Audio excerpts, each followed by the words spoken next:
As social media gets more crowded, it is harder than ever before to stand out. So in this video, Peter Voogd's gonna be breaking down 5 hacks for social media content and automation coming up.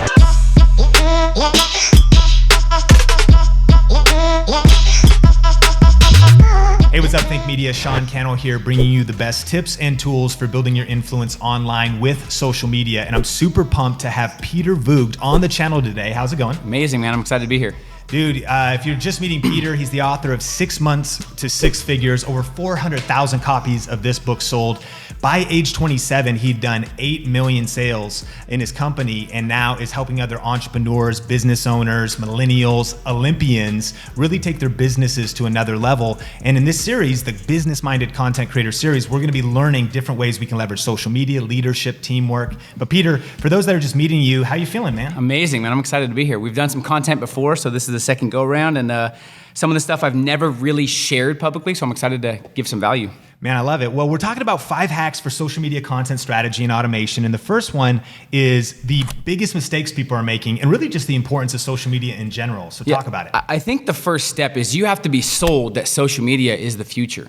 And it's scary because some of the companies that we've been founded upon the last 10, 20, 30, 50, 100 years are going out of business because they're not adapting. So like the big Microsoft, Sears, Sony, Toys R Us, Blockbuster, all these companies that we grew up on are no longer relevant because they did not adapt. So I think first, people have to understand it's adapt or die. Like this is 2019 going into 2020. If you don't get on social media and understand these things, it's a scary future. So that's the first thing I tell people is I wasn't sold on it till I saw my results go down and other people around me crushing it. I'm like, I better adapt if I actually want to thrive.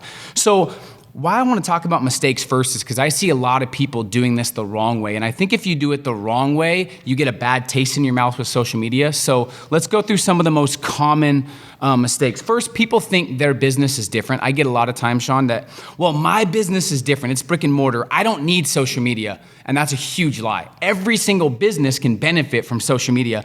Making content for just them and not their audience is another thing. So not understanding who their audience is and how to create content that actually digs deep and inspires them. They're being selfish with it, not being intentional, not being purposeful with their content, inconsistent content. A lot of people I see, they'll put out content when they're inspired and when they feel like it, not consistently, and it's not streamlined. So if you're just putting out random content, you're not gonna get the results that you want, you're not gonna get the audience to really love what you do, or you're not gonna get the customers that you want to. So that's one of the biggest problems is inconsistent, random content versus strategic and purposeful. I think thinking that you need professional $1,000 edits when you're brand new is a big mistake. They're like, well, I don't have a videographer, I don't have this team, I don't have all these different edits. I know a lot of people, as you do, that don't have crazy edits and all these videographers, and they still have great content. So I think that holds people back to the fear of what people think, and then just not adapting to the new times. I think a lot of people are still doing what maybe worked 10, 15 years ago, and they're not adapting to what's working now. So I would challenge people to figure out which one's holding them back, whether it's inconsistency, the fear of what people think of them, maybe making content that's not relevant to their audience. That's some of the biggest mistakes. And I'm sure you've seen a lot of mistakes of what people make. You do a lot of research when you put out content. I just think people are not taking it serious enough and not treating it like a real business. Totally agree, man. It's adapt or die. And I love that you brought up that you kind of just got to dive in. And then, of course, though, there's a lot to learn. So I know that people watching, maybe it's like, okay, well, how do I get started? And so your second tip is define your persona. What does that mean? So let me talk about the importance of social media. Like brand awareness and relevance, it's super cost effective if done right. You get instant and valuable feedback right away. It's great for SEO, increasing influence, income, and results, and better positioning. So as far as like how to define your persona, you have to figure out who you are in the marketplace.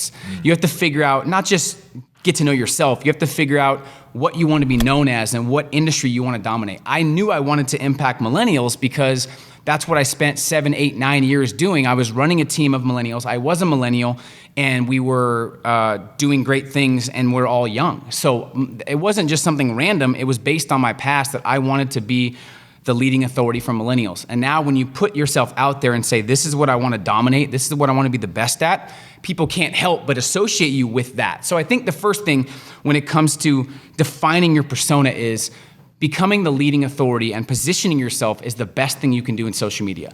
Being just another is the worst thing. Just another video influencer, just another photographer, just another real estate agent, just another coach. Worst thing you could ever be. Just another salesperson. You want to be the go-to. Yep. And in order to be the go-to, you have to really figure out what your unique proposition is, what you're the best in the world at, what you want to master, and what's most congruent to who you are. So I think we talked about it before, being polarizing, having a polarizing point of view that might offend some people, but it'll dig deep with the target audience and they'll really love you more because you're polarizing. You never want to be just boring or be like, nah. You'll never meet a legend, Sean, that's like, oh, he's all right. It's like strong points of view. So I think when you're creating a brand, you want to be polarizing and have some points of view that might sometimes rub people the wrong way, but it's truly what you believe.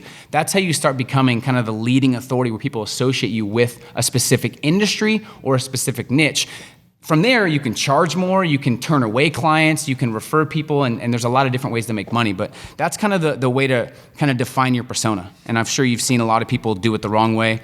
And so here's some examples. Some people want to be like the mysterious one, doesn't show a lot of their personal life. Some people want to be the no BS, like the no BS type person. Some people want to be the big business builder. Maybe they're the quiet, reserved type. The Elon Musk is different than a lot of other influencers, right? So you have to figure out who you are and what's deepest to your values and core and go all in on that. And the right audience will relate to you.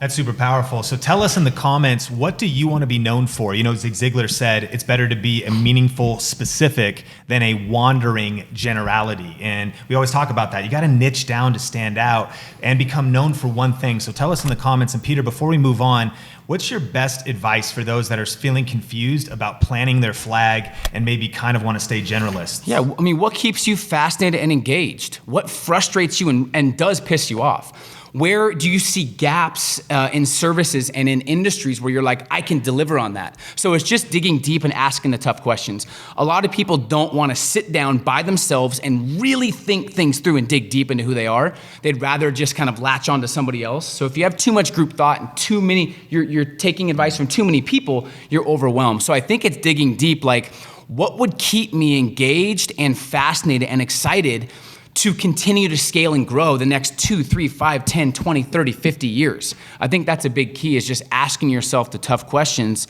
like that and figuring out where you have the most experience in and where you've gotten the most results. A lot of people just jump in industries they like without having any proven results. And then they're trying to give all these tips and tricks without getting results, and people see right past that. That's why there's so much fluff and BS right now.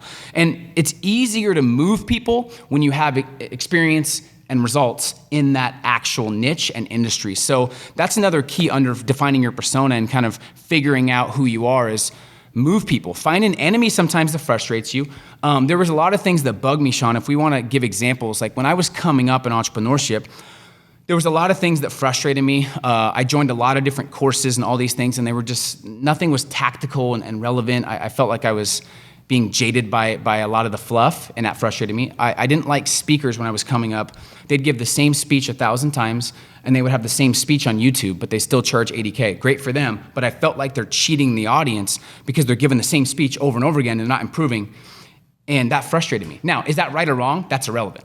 I wanted to give new speeches and stay up to date and continue to master my craft so I can be new and relevant, because I felt like I owed it to my audience. So that's something that frustrated me, so I did something different, and I position myself as a person that wants to continue giving new and relevant content. It's kind of like Gary Vee. He doesn't give the same content, but there's speakers that they give the same speech in 1996 that they did last year. And I hate that because they're not growing. Yes, they're milking the money, but that just rubs me the wrong way. So that's an example of something that frustrates me that I did something about, and people know that I don't like the fluff or BS. So I've kind of positioned myself that way. It's adapt or die. You gotta be on social media. You gotta define your persona. Think about your polarizing point of view and really stand out in the marketplace by planting your flag. But number 3, you talk all about now maximizing each platform and differentiating your content. So So what do you mean by that? This is big. So figure out what the most relevant communication channel is for you. And you have to test. There's no guessing. Like, I think it might be LinkedIn. I think it might be Facebook or YouTube. Assumptions are dangerous, especially in social media. So test what your best communication channels are, where your audience is hanging out. That's a whole different video talking about like figuring out your ideal niche, their problems, their biggest ambitions. But test different platforms, LinkedIn, Instagram, Facebook, YouTube, and see where your audience is, see what kind of content works, study the best, and then make sure that you're trying different pieces of content. We talked earlier before the camera was on about all the different content you can create, whether it's documenting your journey, whether it's short form, long form, and I know there's different maximized content pieces on each platform, and this stuff is all over online. So do your due diligence, but a video length on YouTube is different than on Twitter, which is different than on Facebook, which is different on LinkedIn and different on Instagram. So figuring out each platform's best practices is a game changer. And then testing different platforms to see where your audience is. I know where most of my millennials audience is, and I know where most of them aren't. So you can change your messaging and positioning for different platforms, but too many people are marketing on YouTube like it's Facebook and marketing on Instagram like it's LinkedIn. And they're like, I'm not getting anybody to actually apply or anyone to actually see my stuff. It's because you're not thoroughly thinking things through and understanding which platform relates to what type of people. So that's what it is find like the most relevant communication channels. I don't know what your specific niche is, but with research, you'll figure it out. Pick that right channel. Man, if you're getting value, smash the like button and let us know in the comments below, what platforms are you focusing on right now for your niche, your topic? Now, you also talk about differentiating your content. What do you think? I mean, a lot of people just do the same thing. Yeah. They see somebody else doing something, they're throwing up like quote cards, they throw up quote cards, or they see somebody else doing a certain style. One thing that's really unique is your like Instagram, for example, is just different. You definitely are, you're self-aware, you've figured out like your own brand, your persona. How do people figure out their difference? As Sally Hogstead is famous for saying, different is better than better. But how can you really amplify your difference? The difference is be 1000% yourself. That's the only thing. If you're 1000% yourself, no one else is like you. There's just too much regurgitation. And when you're studying 15 people, you don't even know it subconsciously. You're kind of becoming them. And you're like, hey, wait, you sound just like blank. So when I stopped fearing people, and this was the big breakthrough for me, I get chills thinking about it because I remember the day.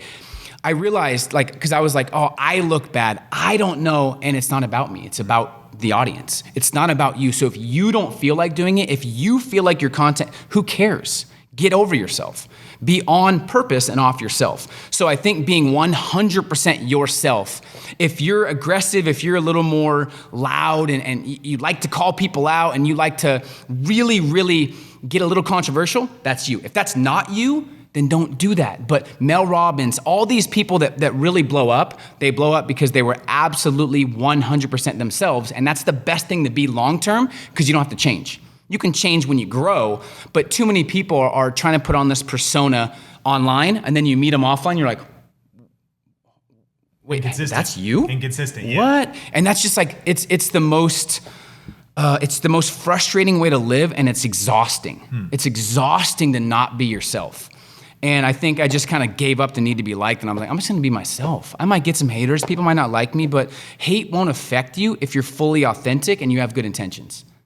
Right? So that was really me. I was just like, I want to be myself. So I tried a bunch of content. So talking about content, there's snippets and swipe ups, there's visuals, there's audios and videos, there's polls, surveys, there's lifestyle and documentation, there's like tactical value and tips, there's contests, giveaways.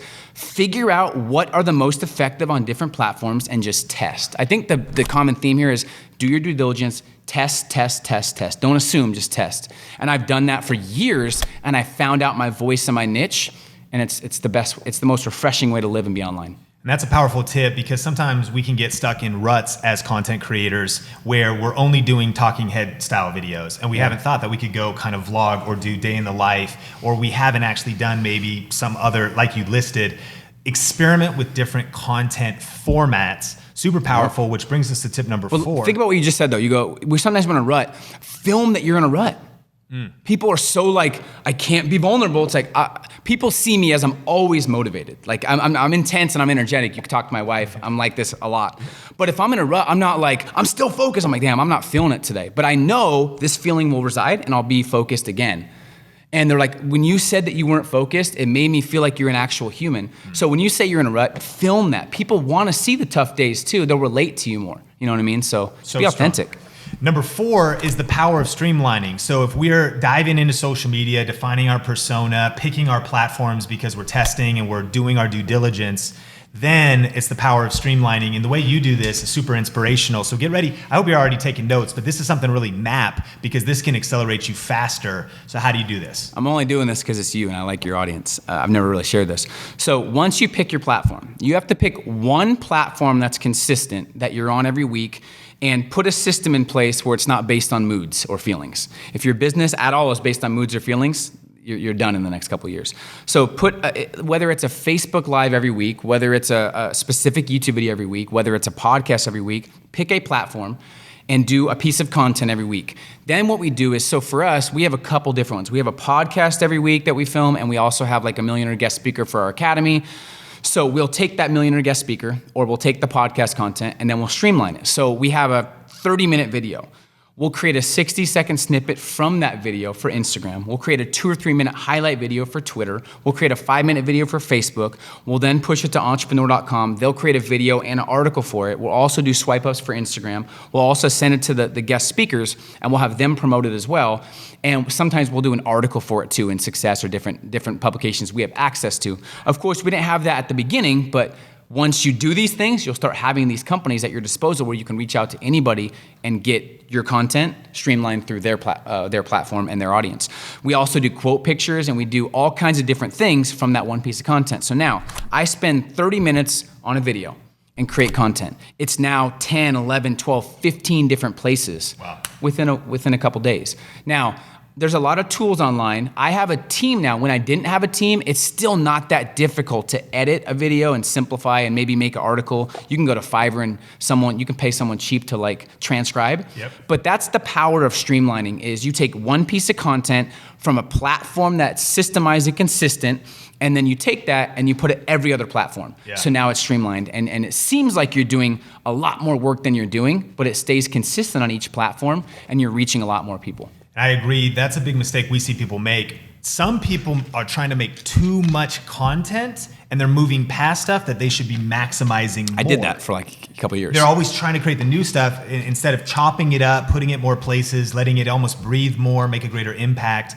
Put out that one YouTube video and then hustle and grind to get views on it, share it different places, cut out snippets before you move on to 4 or 5 videos later and you haven't really spread 100% across platforms. Huge key. Now, we're gonna get to tip number 5 in just a second, but if you're enjoying this business-minded content creator series, smash the like button. And if you wanna see other videos in this playlist, we actually cover topics on teamwork and leadership, growing faster. We'll link up the playlist on the YouTube card and post it in the description below as well. And make sure you're subscribed so you don't miss any of the videos in this series. But tip number 5, Peter, is leverage other proven platforms. What do you mean by that? So now it's going to take you a long time to build your audience by yourself. If you leverage other people's proven platforms, you're going to grow exponentially versus doing it by yourself. Yep. So find accounts similar to you, cross-promote. Big key. Find podcasts. You don't need to go to the big. It's like some people are like, I'm going home run. I'm going to go for the biggest podcast in the world right away. Yeah. And it just, you might get on if you have some unique positioning and you really give them a yes, which is like value for the audience, value for him, and value for you. That's a whole different subject. But leverage other people's platforms that have a similar audience that you do, so you don't have to reach out to 1,000 people. They already have done that. So for me, when I was newer, I was getting on as many podcasts as I could, and the goal is to deliver so much value that podcast, the fans are like, oh my God, this guy's the real deal. They listen to so much content. They listen to probably 300 episodes of that guy's podcast, right? So if you're gonna be someone that takes that audience and brings them over to your audience, you better be polarizing and different and not just something super simple or boring. So make a list of like 5 or 10 different podcasts you can get on, reach out. Make a list of 5 or 10 different publications. Make a list of 5 or 10 different accounts that are similar to you. Now, if you have 3,000 followers and you're reaching out to someone with 400,000 followers, hey, let's do a shout for shout. They're gonna be like, what's going on? Now, some might.